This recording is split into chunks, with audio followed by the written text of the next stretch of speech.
Hello, I'm Sarah, a 29-year-old woman, and I've just recently gotten divorced. It happened because my husband, or rather ex-husband, was a cheating douchebag. But the way I found out was not the way I thought it would go. There was something good that came out of it, at least. But let me first tell you about how we met. I met Gavin at a bar. He happened to be there for some work-related party. He was the one that approached me, and he pretty much kept me company the entire night. I must admit that I was very insecure about myself, so to get that much attention from a man was nothing short of an ego boost.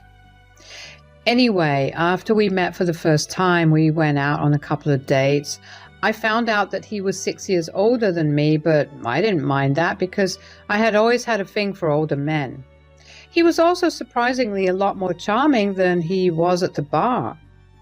We went on multiple dates until we decided we wanted to make our relationship official.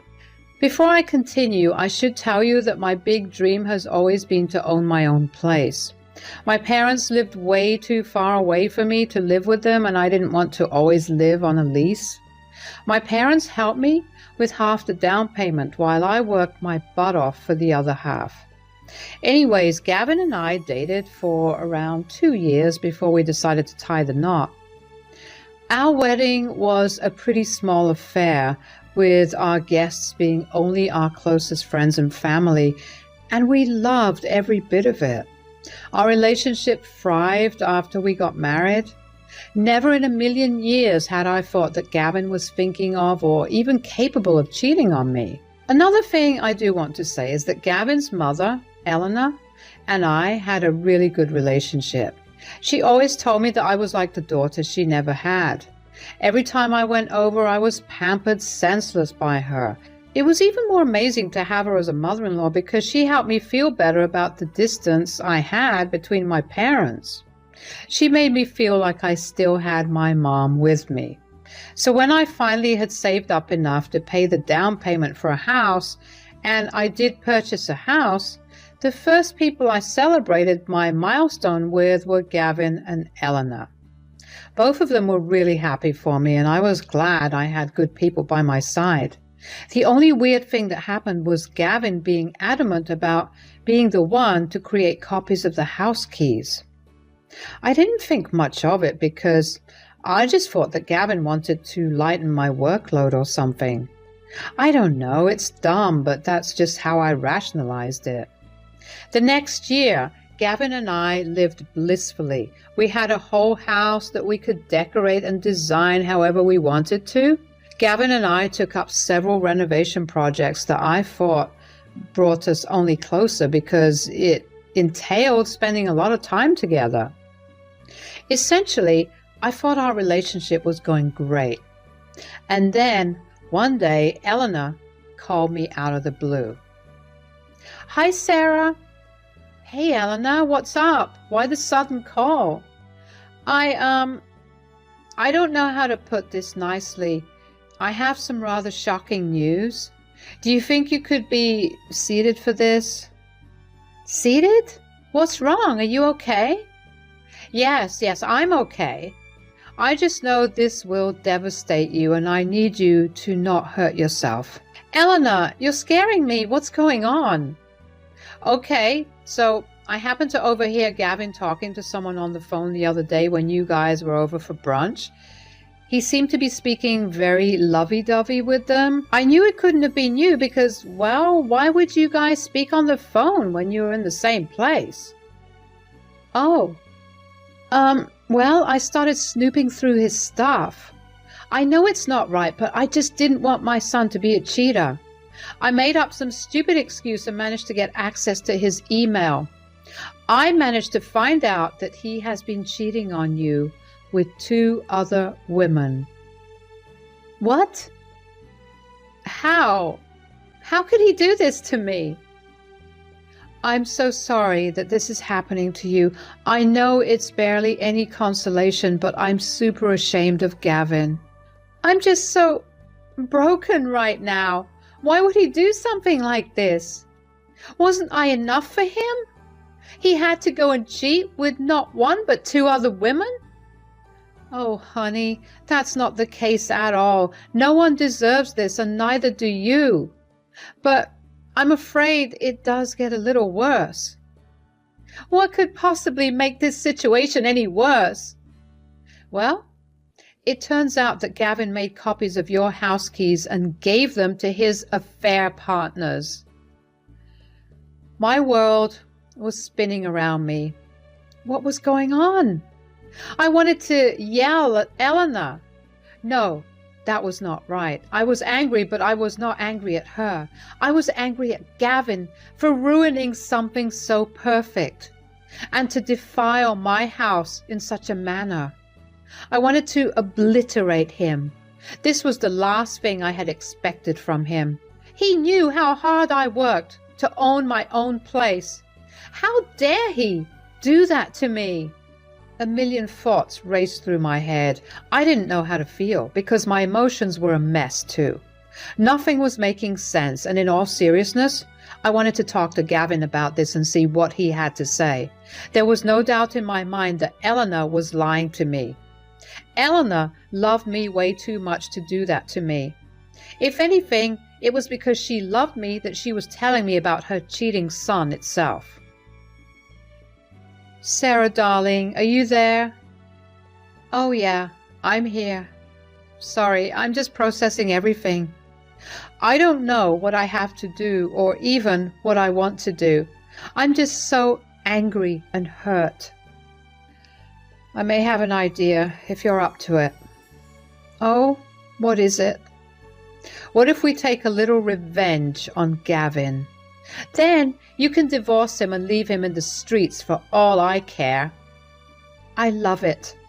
I'm fully on board with it. Also, I actually contacted these two girls.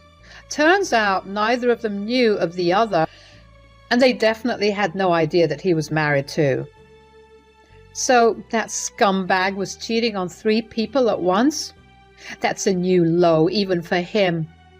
Yeah. So I was wondering if you'd be okay with letting these girls in on our little revenge plan. You know what? That's perfect.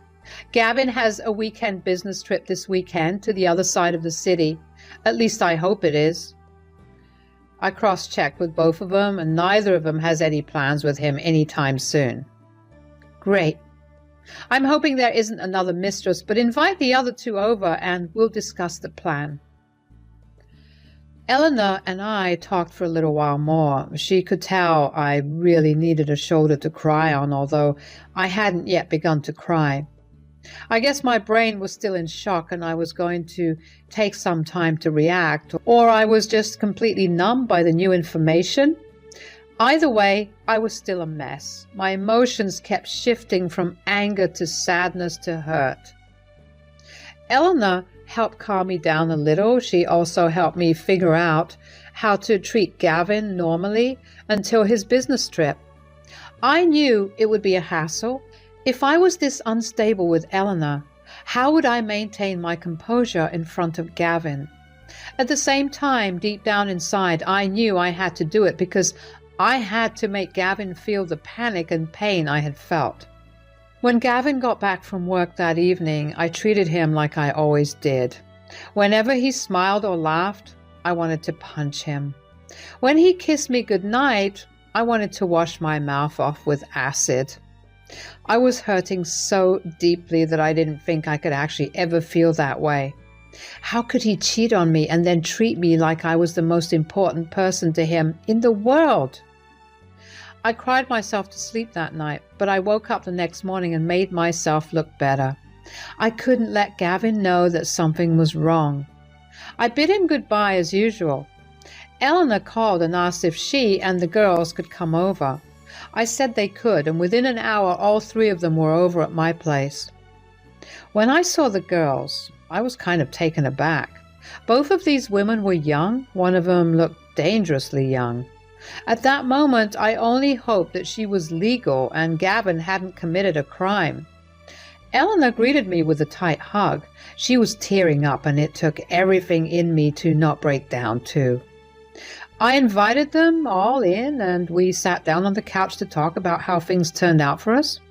The first thing I found out about these girls was that one of them was named Riley and the other was Sadie. Sadie was the one who looked dangerously young, but my fears were calmed down when she told me she was 23 years old, while Riley was 25. Honestly, it wasn't great to hear that Gavin was having an affair with a woman who was a good 12 years younger than him. I found out that he had been having an affair with Riley for about a year, which meant that it started right around after we got married. That stung. He hadn't been happy with me since the first year of our marriage. What had I ever done or not done in this case, I guess? Riley had met Gavin at a bar, and apparently he was very persuasive about wanting to sleep with her. Sadie had a similar story, except his affair with her started 6 months ago. He had met her at a bar too and persuaded her into sleeping with him. He had bought both of them multiple drinks and refused to leave their side. They were a little uncomfortable, but I guess Gavin had a knack for finding insecure women. These poor women were entranced by all the attention they were getting, so they just followed along with him. Both of them thought they had found something amazing with him after their first interaction. They told me about how he had been over to their places multiple times and even spent nights there. Over the course of the conversation, we began to slowly realize just how well Gavin had played us. He used the excuse of business trips all the time to explain his time away from us. Then we began talking about all the things that he did to make us fall for him in the first place. Since I had been the oldest of the three of us, I started telling them about how he had been super charming and how he was a great listener. They agreed with me. As the conversation went on, we realized that he literally used the same moves on all of us. If any one of us received flowers, the other two received them as well. I don't know what he was trying to accomplish with that, but I felt like I was about to throw up. All this time that I thought we were doing amazingly, we weren't. Every time he made me feel special, like I was the only woman in his eyes, I was not. I was just one of the ladies on his roster. I felt beyond betrayed. Riley and Sadie looked pale, and I figured I did too. We kind of just sat in silence for a while as we processed everything we had learned. Eleanor was the one to break the silence and bring us back to earth. Wow, okay, so my son is the scum of the earth, but we're not here to discuss that. Eleanor? No, I get it. I know you guys are hurt and you feel betrayed. I may not have the same relationship with my son, but to an extent, I feel those emotions too. I mean, at some point, I feel like I failed as a parent. You are and were an amazing parent. You raised him with good values, but at the end of the day, it was his decision to make these choices. He's a grown adult who's capable of making his own decisions. Thanks, sweetie. But my point is, what are we going to do about this? To be completely honest, I want to beat him up. I can't believe I wasted an entire year on this douchebag. I second the beating him up. Cheating is the one thing that I can't stand. Look, I want to do the same, but that won't do him any good. Sarah's right. We need to come up with a plan. We're going to need him to feel panic and betrayal. Okay. How about I call him this weekend and tell him I'm at your place? Oh, I could do the same. Yeah, and since he'll be away, he'll be panicking about our meeting.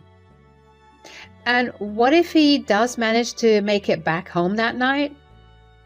We'll just be sitting inside, home, and looking like we're the best of friends.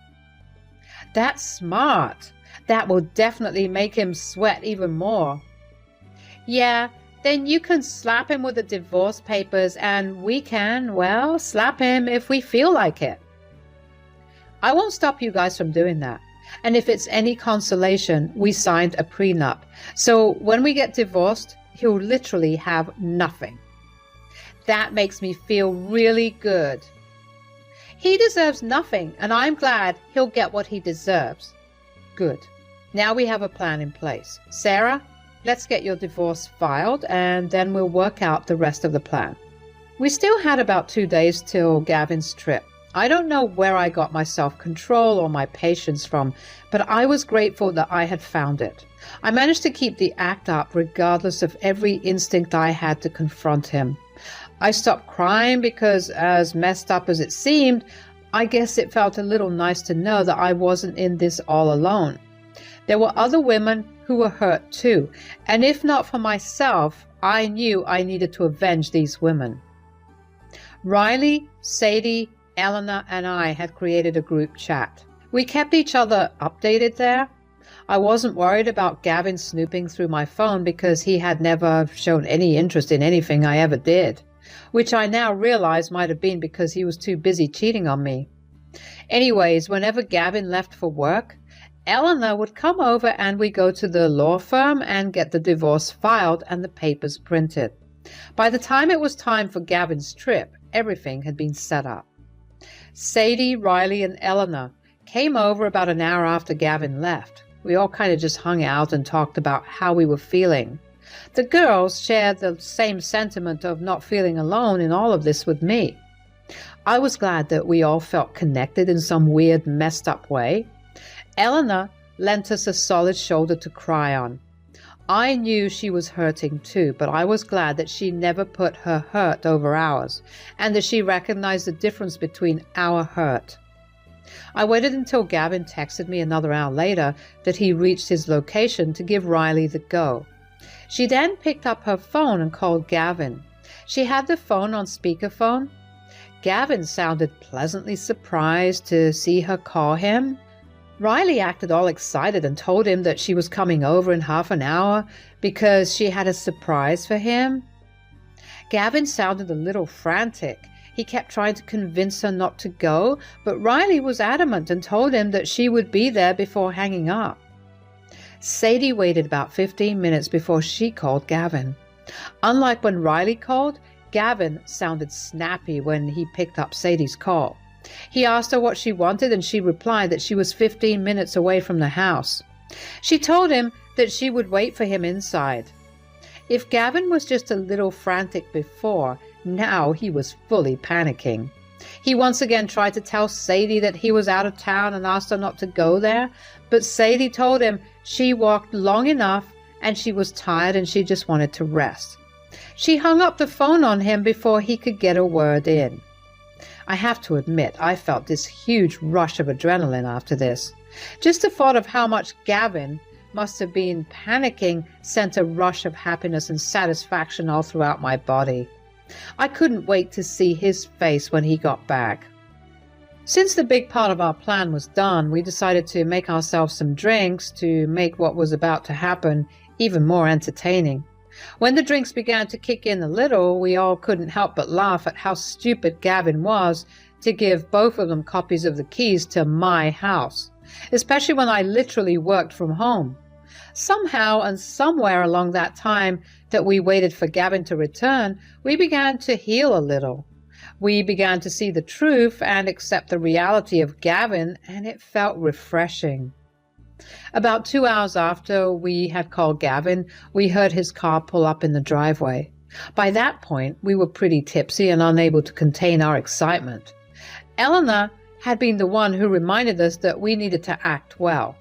We put on our best sober faces and readied ourselves to face Gavin and tear him down. Gavin quite literally burst through the door. "Babe, Oh!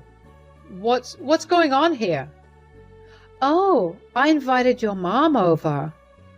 "Yeah, that's cool, but what about the other people here?" "Them?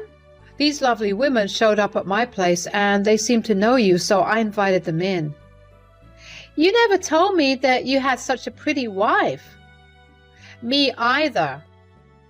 "Right, maybe it's time you leave." "Don't be rude, Gavin. I taught you better. Besides, we were having a girls' night. Why are you here?" "Yeah, why are you here? I thought you were away on a business trip." "A business trip? Is that why you couldn't spend time with me this weekend, even though we always spend time together every third weekend? Oh my God, he does that with you too. Me too. Look, guys, no, don't want to hear anything.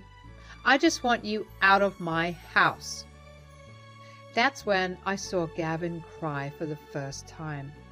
He began crying and begging me not to leave him. The sight of him sobbing surprisingly did not make me feel any sympathy. It only made me feel even more disgusted. I didn't say anything much to him. I just got up and handed him the divorce papers. Gavin was a mess. He turned to his mother, but Eleanor just looked away. He tried to appeal to her, but she told him that he was dead to her. He truly looked like a man who had lost it all, and no sight was as satisfying as that. Riley and Sadie didn't slap him, but they did throw the copies of the house keys he had given them in his face and left. I had a bag packed and ready for him to take. I got it out and threw it at him. I told him he had 5 minutes to leave or I would get the cops involved. He left after that. I just sat down after that and finally cried again. This time Eleanor held me and both of us cried at the loss of someone who was so dear to us. An hour after Gavin left, my phone began to blow up with calls and messages from him. Every single text only made him seem more pathetic to me. In the next few months, my divorce would be finalized. Eleanor was a true rock for me in that time. Gavin's desperation turned into spite, and he tried his hardest to contest the divorce and get something from me. But I had him sign an ironclad prenup before we got married, so he got nothing out of the divorce other than a large bill to his lawyer. Anyway, I didn't really keep tabs on what happened to him, and neither did Eleanor. The one positive thing that came out of this whole experience was the new friends I made. After the divorce got finalized, Riley, Sadie, and I went out to a bar to party as a final screw you to Gavin. We got a lot closer, and even though it's still a bit of a sore subject, we managed to find the humor in our shared experience.